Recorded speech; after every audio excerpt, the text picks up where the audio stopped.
성도 여러분 안녕하세요. 오늘은 토요일입니다. 지난 한 주간의 삶이 어떠셨는지요?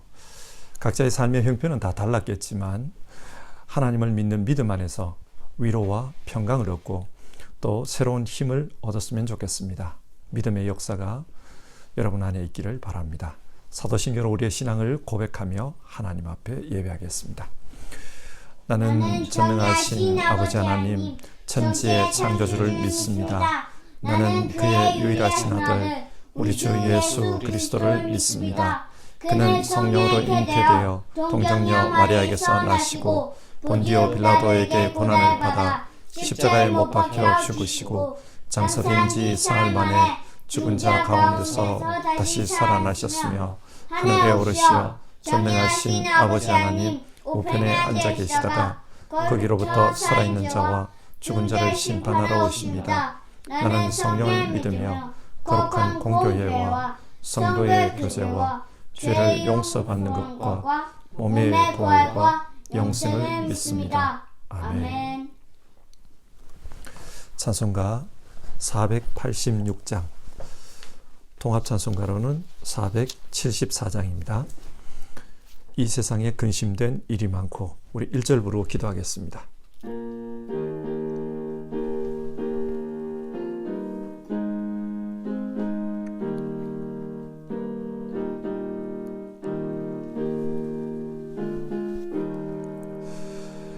이 세상에 근심된 일이 많고 참 평안을 몰랐구나. 내 주 예수 날 오라 부르시니 곧 평안히 쉬리로다.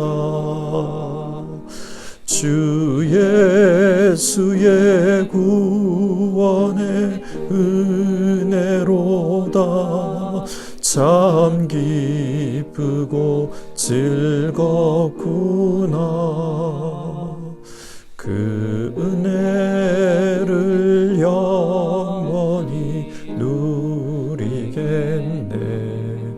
곧 평안히 쉬리로다. 기도하겠습니다. 하나님 아버지, 지난 한 주간의 삶을 우리와 함께 해주셔서 감사를 드립니다.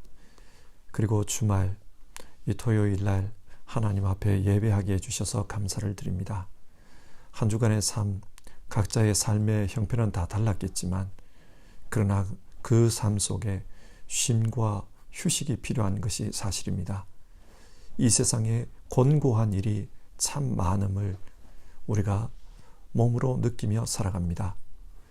어떤 이는 건강에 어려움을 겪는 이들이 있고 그래서 병원에서 수술을 받고 또 병원에서 요양을 하고 가정에서 요양을 하고 여러 어려운 형편에 있는 이들이 있습니다. 또 어떤 이들은 그 마음에 쉼이 없는 이들이 있습니다.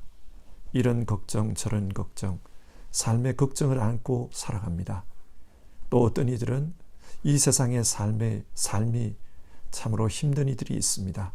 경쟁사회 속에서 여러 사람들과 함께 살아가는 것 자체가 참으로 곤고한 일이 되어버린 이 세상입니다.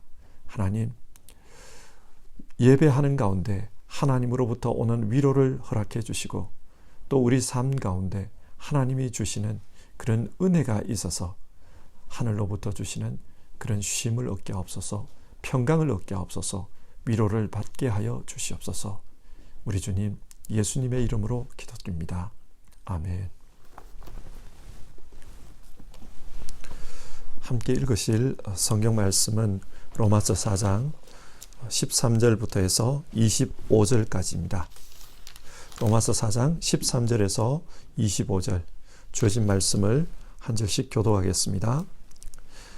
아브라함이나 그 자손에게 주신 하나님의 약속, 곧 그들이 세상을 물려받을 상속자가 되리라는 것은 율법으로 말미암은 것이 아니라 믿음의 의로 말미암은 것입니다. 율법에 의지하는 사람들이 상속자가 된다면 믿음은 무의미한 것이 되고 약속은 헛된 것이 됩니다. 율법은 진노를 불러옵니다. 율법이 없는 곳에는 범법도 없습니다. 이런 까닭에 이 약속은 믿음에 근거한 것입니다. 그것은 하나님께서 아브라함에게 이 약속을 은혜로 주셔서 이것을 그의 모든 후손에게도 곧 율법으로 사는 사람들에게만이 아니라 아브라함이 지닌 믿음으로 살아가는 사람들에게도 보장하시려는 것입니다. 아브라함은 우리 모두의 조상입니다. 이것은 성경에 기록된 대로 내가 너를 많은 민족의 조상으로 세웠다 함과 같습니다. 이 약속은 그가 믿은 하나님, 다시 말하면 죽은 사람들을 살리시며 없는 것들을 불러내어 있는 것이 되게 하시는 하나님께서 보장하신 것입니다. 아브라함은 희망이 사라질 때에도 바라면서 믿었으므로 너의 자손이 이와 같이 많아질 것이다 하신 말씀대로 많은 민족의 조상이 되었습니다. 그런 나이가 100세가 되어서 자기 몸이 이미 죽은 것이나 다름없고 또한 사라의 태도 죽은 것이나 다름없는 줄을 알면서도 그는 믿음이 약해지지 않았습니다. 그는 하나님의 약속을 믿고 의심하지 않았습니다. 오히려 그는 믿음이 곧세어져서 하나님께 영광을 돌렸습니다. 그는 하나님께서 스스로 약속하신 바를 능히 이루실 것이라고 확신하였습니다. 그래서 하나님께서는 이것을 보시고 그를 의롭다고 여겨주셨습니다. 그가 의롭다는 인정을 받았다 하는 말은 아브라함만을 위하여 기록된 것이 아니라 하나님께서 의롭다고 여겨주실 곧 우리 주 예수를 죽은 사람들 가운데서 살리신 분을 믿는 우리까지도 위한 것입니다. 예수는 우리의 범죄 때문에 죽임을 당하셨고 우리를 의롭게 하시려고 살아나셨습니다. 아멘.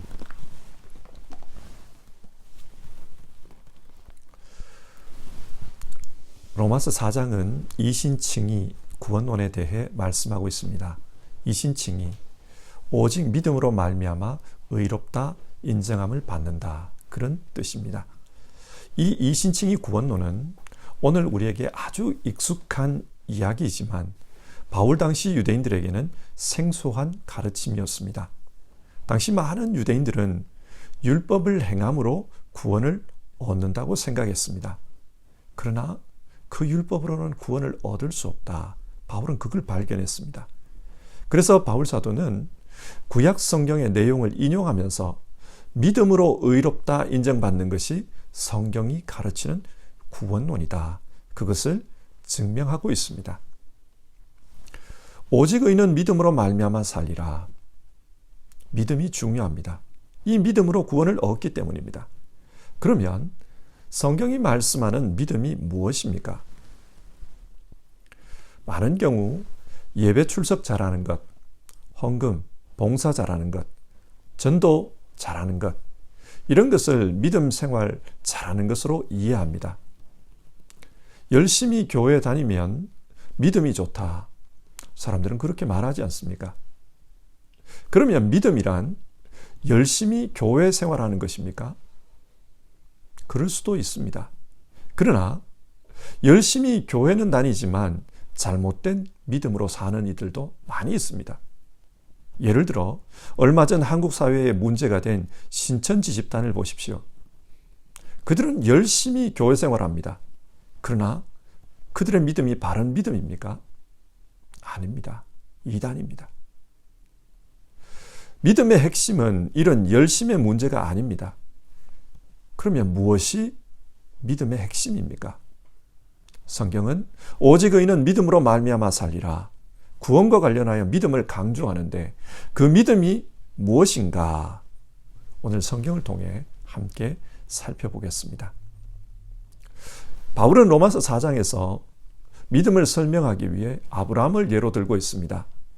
아브라함이 하나님을 믿으니 하나님이 그를 의롭다 여기셨다. 여기서 하나님께서 의롭다 여기시는 그 믿음이 어떤 것입니까? 첫 번째로 하나님께서 주신 약속을 믿는 것입니다. 아브라함이 하나님을 믿으니 하나님이 그를 의롭다 여기셨다. 이 말씀은 창세기 15장 6절에 나오는 말씀입니다. 이때 하나님은 아브라함과 중요한 약속에 대해서 이야기를 나누십니다. 배경은 이래요. 당시 아브라함은 메소포타미아 왕들에게 잡혀간 롯을 자신의 종들을 데리고 가서 구해왔습니다. 밤에 메소포타미아 군인들이 머물고 있는 그 막사를 기습 공격한 것입니다. 그러나 이 일 후에 아브라함은 걱정이 되었습니다. 메소포타미아 군인들이 보복하기 위해서 쳐들어오면 어떻게 할까? 나는 그들과 싸워서 이길 힘이 없는데, 그런 걱정을 하고 있었어요. 그때 하나님께서 환상 가운데 나타나셔서 말씀합니다. 아브라함아, 두려워하지 말아라. 나는 너의 방패다. 하나님께서 지켜주시겠다는 말씀이었습니다. 그러면서 네가 받을 보상이 매우 크다, 그런 이야기를 하십니다. 여기서 아브라함이 받을 보상이 어떤 것입니까? 창세기 15장을 계속 읽어보면 두 가지입니다. 하나는 후손에 대한 약속이고 다른 하나는 땅에 대한 약속입니다. 하나님은 아브라함의 후손이 하늘의 별과 같이 많아질 것이라고 하셨습니다. 그리고 땅과 관련해서는 이 가나안 땅을 너의 기업으로 주겠다고 하셨습니다. 사실 이 약속은 하나님께서 아브라함을 부르실 때 하셨던 말씀과 연관이 있습니다. 창세기 12장 1절인데요. 너는 네가 살고 있는 땅, 너의 아버지 집을 떠나 내가 보여주는 땅으로 가라. 땅 이야기를 하십니다. 그리고 12장 2절, 내가 너로 큰 민족이 되게 하고 너에게 복을 주어서 네가 크게 이름을 떨치게 하겠다. 여기서 큰 민족이 되게 하겠다. 후손에 대해서 말씀하셨습니다. 여러분, 하나님은 왜 아브라함에게 땅과 후손에 대해서 약속하시는 것일까요? 한 나라가 성립이 되려면 세 가지 요건이 필요합니다. 하나는 영토, 또 국민, 그리고 주권입니다. 주권은 하나님께서 다스리는 것을 통해 나타납니다. 그러면 나머지 필요한 것은 영토와 국민입니다. 그래서 하나님은 지금 땅과 후손에 대해서 이야기하는 겁니다. 결국 이 약속은 하나님 나라와 관련된 약속입니다. 하나님께서 아브라함을 통해 하나님 나라를 이루어 가겠다는 말씀입니다. 아브라함은 이 약속을 믿고 이 약속을 듣고 믿었습니다. 하나님께서, 전능하신 하나님께서, 살아계신 하나님께서 반드시 이 약속을 이루실 것이다. 아브라함은 그걸 믿었어요. 그러자 하나님께서 그 믿음을 보시고 의롭다고 여기신 것입니다. 여러분, 성경이 말하는 믿음이 무엇입니까? 하나님께서 하신 약속을 믿는 것입니다. 좀 더 구체적으로는 하나님 나라를 믿는 것입니다. 어제도 말씀드렸지만 하나님 나라는 하나님과 관련이 있습니다. 사람들은 자꾸 하나님 나라를 공간으로 이해해서 하나님 나라가 어디에 있느냐, 그것에 관심을 가집니다. 그러나 하나님 나라는 하나님의 통치, 하나님의 임재와 연관이 있습니다.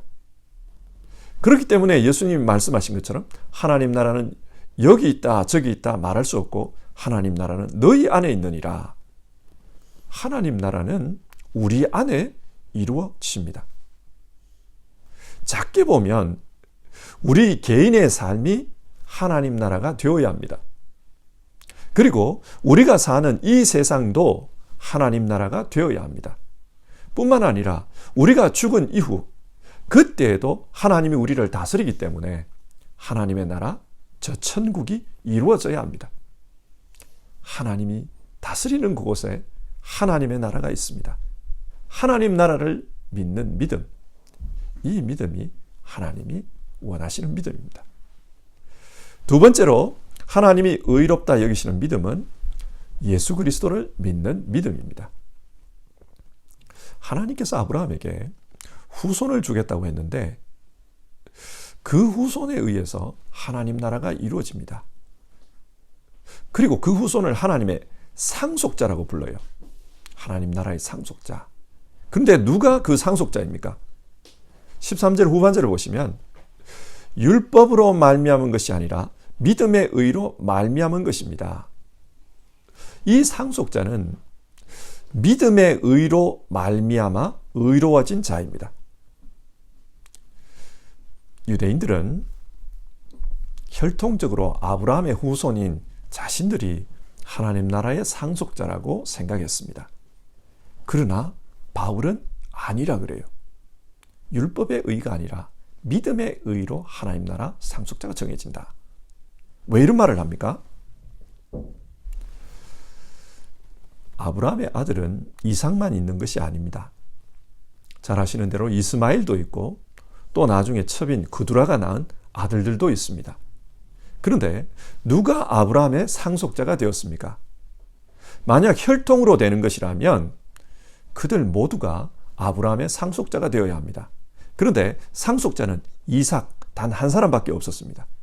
아브라함은 이 이삭에게 자기가 하나님으로부터 받은 약속, 즉 땅과 후손에 대한 약속을 축복으로 전해줍니다. 그러면 이삭은 어떻습니까? 이삭의 아들은 에스와 야곱이 있습니다. 혈통으로 하나님 나라의 상속자가 되는 것이라면 에스와 야곱 둘 다가 상속자가 되어야 합니다. 그러나 성경을 보면 야곱만 상속자가 되었습니다. 그리고 이 야곱에게 이삭은 자신이 아브라함으로부터 받은 그 축복, 땅과 후손에 대한 축복을 해줍니다. 여러분, 상속자가 되는 기준이 무엇입니까? 혈통이 아닙니다. 혈통이 아니고 하나님의 축복을 받는 그 사람이 하나님의 상속자가 됩니다. 하나님 나라의 상속자가 됩니다. 그런데 그 축복을 누가 받느냐라는 거예요. 유대인들은 율법을 내세우면서 스스로 아브라함의 후손이라고 말하고 있습니다.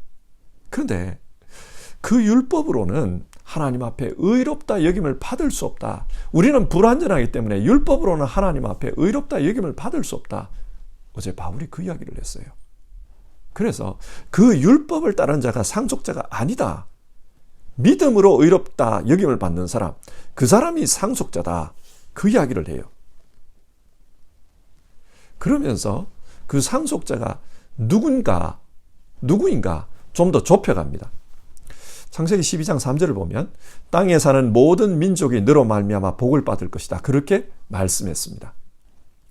하나님의 상속자를 통해 땅의 모든 민족이 복을 받아야 합니다.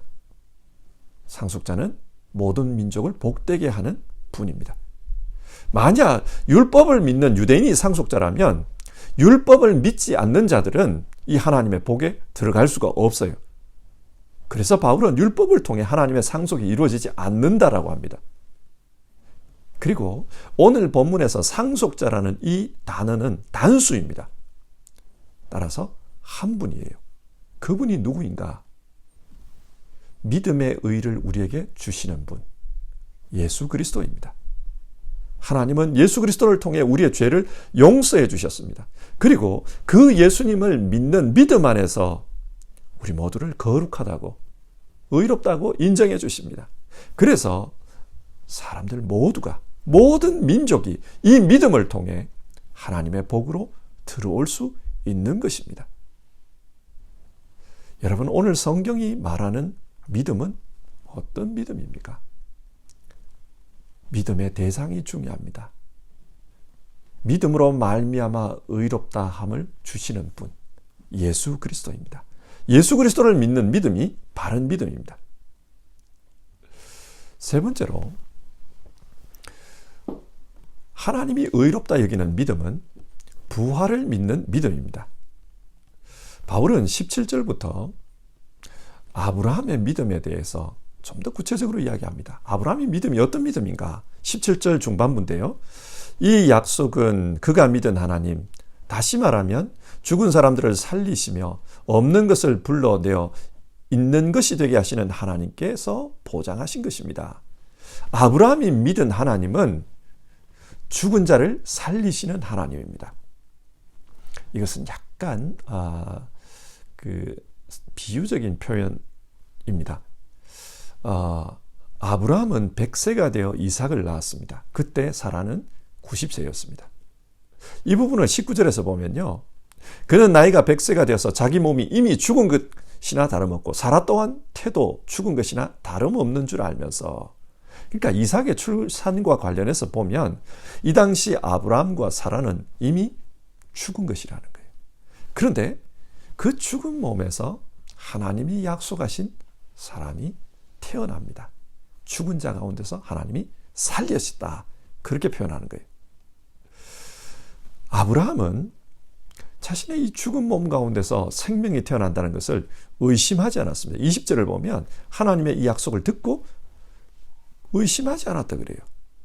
그 결과 그의 죽은 몸에서 아들이 태어났다. 상속자가 태어났다. 하나님을 믿는 믿음이라는 것은 죽은 자를 살리시는 하나님, 없는 것을 있게 하시는 하나님, 그 부활의 하나님을 믿는 것입니다. 그러니까 바울은 지금 이 아브라함 이야기를 하면서 사실은 부활하신 분 예수님 이야기를 하는 겁니다. 하나님이 의롭다 인정하는 믿음이 어떤 믿음이냐? 부활을 믿는 믿음이다. 즉 부활하신 예수 그리스도를 믿는 믿음이다. 이걸 이야기하는 거예요. 앞에서도 말씀드렸지만 바른 믿음은 믿음의 대상이 발라야 합니다. 신천지는 열심은 있지만 믿음의 대상이 틀렸어요. 이만희는 결코 보혜사 하나님이 아닙니다. 그를 하나님으로 믿으니 그들의 신앙이 아무리 열심히 있어도 그 신앙은 잘못된 신앙입니다. 바른 신앙은 믿음의 대상이 발라야 합니다. 바울은 어떤 믿음의 대상을 믿어야 하는가? 부활의 하나님을 믿어야 한다. 그렇게 말씀하고 있습니다. 그러면서 24절을 보면 이 예수 그리스도를 통해서 우리 믿음의 본을 보여주셨다는 거예요. 하나님께서 의롭다고 여겨주실 우리, 곧 우리 주 예수 그리스도를 죽은 사람들 가운데서 살리신 분을 믿는 우리까지도 위한 것입니다. 아브라함을 통해서 믿음의 본을 보여주셨고 또 예수님을 통해서 그 믿음이 실현이 되게 해주셨고 그 아브라함처럼 예수님을 믿는 이 믿음 가운데 사는 우리 역시 의롭다 여김을 받는다. 그 이야기를 합니다.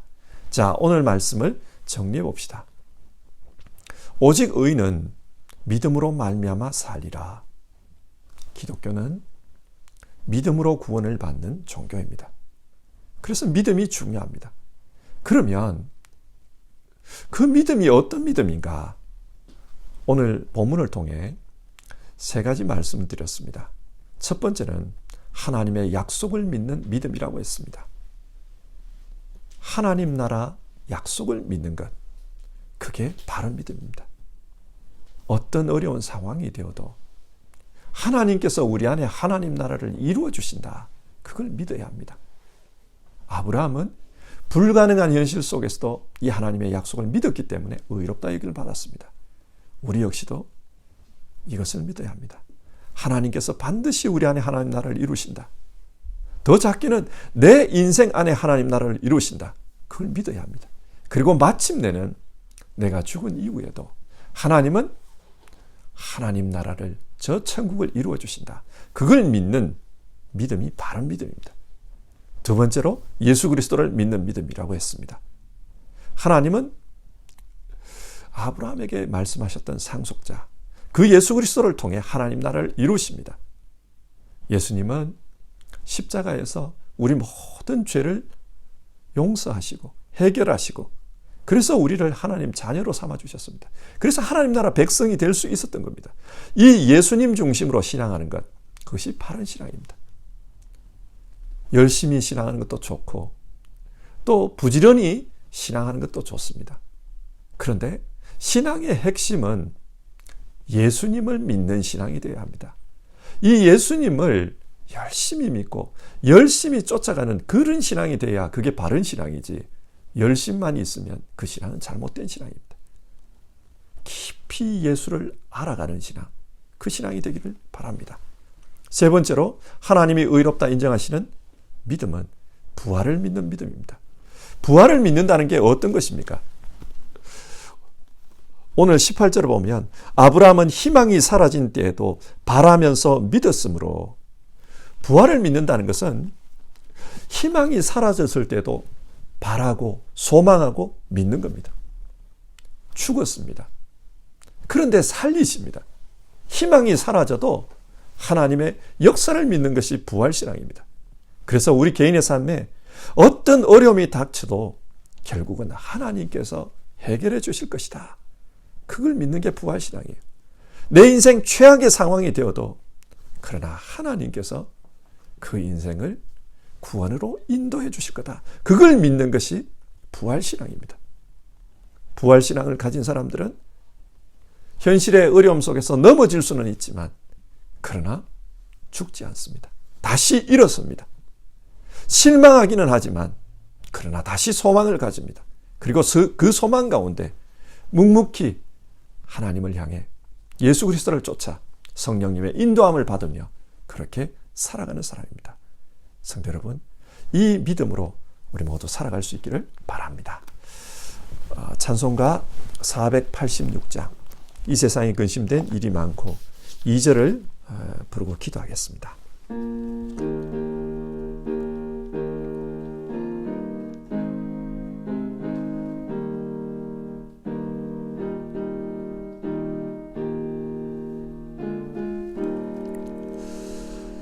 이 세상에 곤고한 일이 많고 잠 쉬는 날 없었구나. 내 주 예수 날 사랑하시오니 곧 평안히 쉬리로다. 주 예수의 구원의 은혜로다. 참 기쁘고 즐겁구나. 그 은혜를 영원히 누리겠네. 곧 평안히 쉬리로다.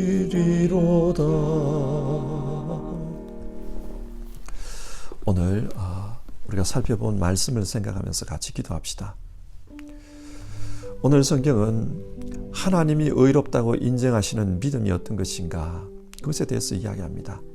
우리는 그 내용으로 하나님의 약속을 믿는 신앙, 좀 더 구체적으로는 하나님 나라를 믿는 신앙, 그리고 예수 그리스도 중심으로 신앙, 세 번째로 부활 신앙, 그 신앙이 바른 신앙, 하나님 인정하는 신앙이라고 했습니다. 그래서 우리 이렇게 기도해 봅시다. 하나님 아버지, 정말 하나님이 인정하는 그런 신앙생활을 하며 살게 하옵소서. 내 신앙은 성경을 중심으로 해서 성경이 약속한 그 하나님 나라를 소망하는 신앙이 되게 하옵소서. 내 신앙은 예수 그리스도 중심의 신앙이 되게 하옵소서. 예수님이 내 소망이며 예수님이 내가 믿어야 할 구세주며 예수님이 내가 닮아가야 할 내 주님이십니다. 예수님 중심의 신앙하게 하옵소서. 그리고 내 신앙은 부활 신앙입니다. 어떤 절망이 와도 어떤 어려움이 와도 무너지지 않고 하나님을 소망하며 나아가는 그 신앙입니다. 이 신앙으로 살 수 있게 하옵소서. 우리 그렇게 기도합시다. 그리고 어려움 가운데 있는 분들을 중보하면서 우리 같이 기도합시다.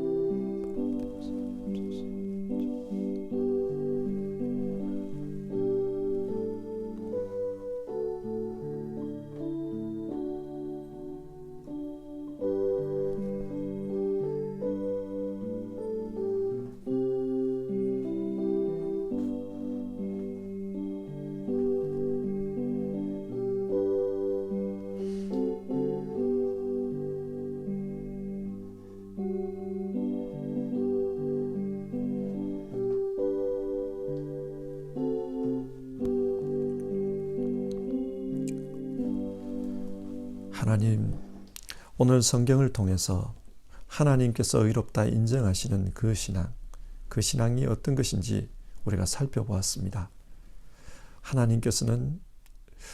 하나님께서 하신 약속을 믿는 신앙, 성경을 통해 약속하신 하나님 나라를 믿는 신앙으로 살라고 하셨습니다.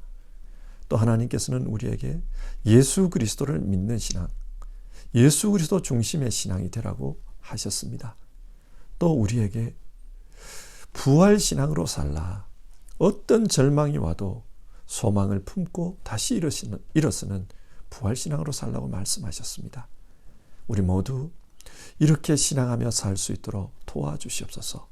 내용 없이 열심만 있는 신앙, 또 열심이 없이 그렇게 흐지부지하는 신앙이 아니라 내용과 열심을 갖춘 분명한 신앙으로 사는 우리 모두 되게 하옵소서. 하나님 나라를 믿는 신앙, 예수님 중심의 신앙, 그리고 부활 신앙으로 소망하는 신앙, 우리가 그런 신앙하게 하옵소서. 우리 성도님들 정말 성경이 가르치는 그런 신앙으로 살게 하옵소서. 하나님, 어려움 가운데 있는 이들을 위해서 기도합니다. 특별히 이번 주에 조상순 성도님, 그리고 노춘미 집사님 수술을 받았습니다. 큰 수술 받았습니다. 하나님께서 치료해 주시고 고쳐 주시옵소서. 뿐만 아니라 건강의 어려움 때문에 입원하신 분들이 있고, 또 요양하고 있는 분들이 있습니다. 또 지병을 가지고 힘들게 살아가시는 분들이 있습니다. 주님 도와주시옵소서. 하나님께서 치유해 주시기를 바랍니다. 하나님뿐만 아니라 삶의 어려움을 가지고 진짜 공고함을 느끼며 사는 그런 이들이 있습니다. 주님, 그 인생에 주님께서 주시는 평강을 허락해 주시옵소서. 주님께서 고치시고 싸매어 주셔서 삶의 안식이 있게 하옵소서. 평강이 있게 하옵소서. 자유함이 있게 하옵소서. 그리고 소망으로 넘치게 하여 주시옵소서.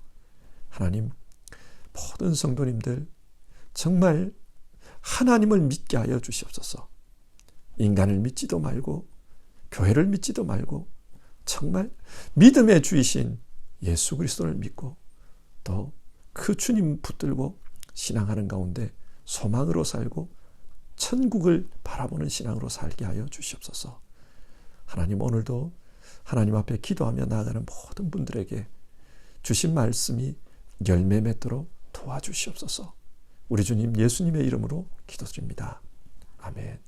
하늘에 계신 우리 아버지, 아버지의 이름을 거룩하게 하시며 아버지의 나라가 오게 하시며 아버지의 뜻이 하늘에서와 같이 땅에서도 이루어지게 하소서.